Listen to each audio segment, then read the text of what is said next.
I'm not against drinking in any way, yeah. But those who want that buzz, want that high, where else can they get it? What do you suggest?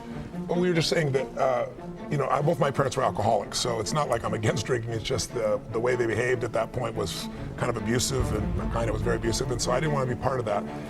But we all want to be able to change the way we feel, and that's what I spend my life showing people how to do. And what most people don't know is emotion is created by motion.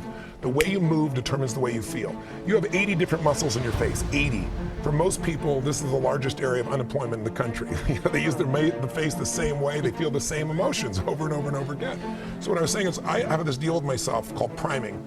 Every day I say, look, you got to have 10 minutes for yourself. If you don't have 10 minutes for yourself, you don't have a life. And I'm not going to hope I feel good. I just got back 6 countries in 12 days. I was in India 2 days ago. Wow. And I woke up here morning feeling like somebody ran me over with a truck. But you got yourself psyched up. But the way I did it is I do this process. It's 10 minutes. I put some music on. I do this massive change in my breathing, so it radically changes the way I feel.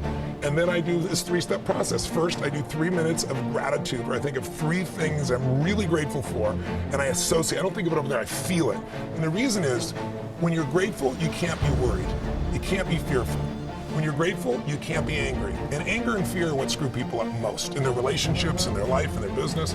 So I wire myself. I was saying to you that most people want to be happy, but their habit is to be worried or pissed off or frustrated or stressed. And so they've got a highway to stress and they got a dirt road to happiness. So I wire myself. I've got a highway to gratitude, which changes all your emotions. And then I do a 3-minute process of kind of a prayer for my family and friends. And then I do a 3-minute process of the top 3 things I want to accomplish. I see it as done and I feel it. I'm done in 10 minutes. And sometimes I go 20. But my deal is 10, so there's no excuse not to do it. You know what? I think it's a great way to kind of set the tone for the day. It does. It changes.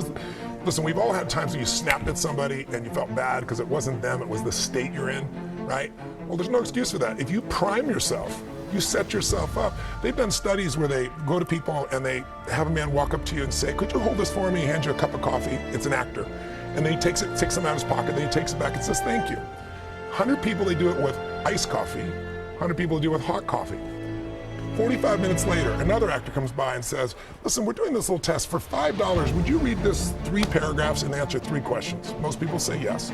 It's a little story. The questions are about the character. What's the character like? 80% of the people that got iced coffee say the person is cold and mean.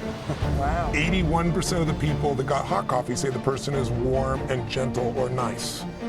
That's how much we can be primed by our environment. We think we're just feeling what we're feeling, but our environment, if we don't take control of our environment, it takes control of us.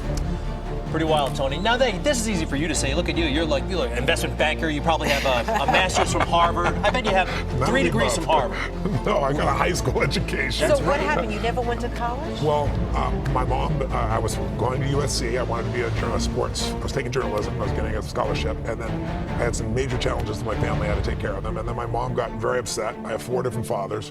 So I kind of had to take over. And so I went and started my first business at 17, and I started from there. It was working for a man named Jim Rohn, and then I started off and became a seminar broker. I actually filled other people's seminar events. And then I got better than the people I was promoting, and after a while, I decided, heck, I should do my own. And then I began to just expand and do work. And when I started turning around athletes and Olympic athletes, and then I got to Nelson Mandela and Mother Teresa, wow. and then I got to President Clinton, and it just grew. What was Mother Teresa doing wrong before she met you? I mean, come on. Did she ever have a day where she felt she got off on the wrong side of the bed? No, you know what happened? She was in San Diego, and I don't know if you remember, years ago, she got very ill, and they rushed her to the hospital, and I guess like 3 days into it, she left in the middle of the night. Can you imagine you're at the hospital and you lose Mother Teresa? No. And she wrote a note that says, thank you for your help, but I have to help people that are in need. I can't sit here. And she went across the border to Mexico. And she said, if you really want to help, don't send me a hospital, send me a mobile medical unit.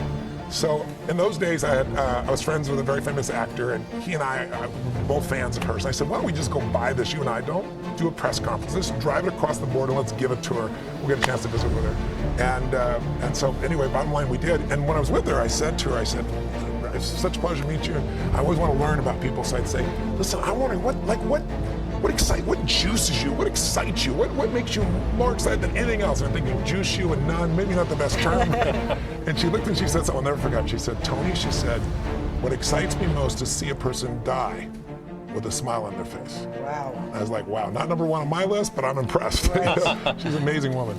So Tony, one of the critics actually that I once met said, yeah, Tony's techniques, they were great for about a year and a half and then they wore off. What do you say to that, folks? It's real simple. If you don't work out, you don't get a muscle, right? So I always tell people there's a daily practice like priming. If you don't do that, if you get up and you just have no discipline whatsoever, you get no value of anything. Your diets don't work when you don't do them. Exercise doesn't work when you don't do them. But most of the people have some experiences that they want to shift. And once you shift those things, your whole life changes. But life is constant growth. My life isn't here because I went to one seminar one time and now my life is fit for life. I work out, I train my mind, I train my body, and it becomes a lifestyle. It's not just like you're depending upon somebody else. I'm not here to become somebody's guru. I'm not here to give them a gift. I'm here for them to open up their own gifts. And that's really what my work has been. So, okay, I know you priming yourself every day. Does it, every now and then, do you get hit by depression? Are you upset, anxious? I get frustrated, I get angry, I get all those things. I just don't stay there. I mean, I used to be there for a month or two. I used to live in depression. I was 38 pounds heavier than I am now. I lost everything. I moved into a little 400 square foot bachelor apartment in Venice, California. Feeling sorry for myself.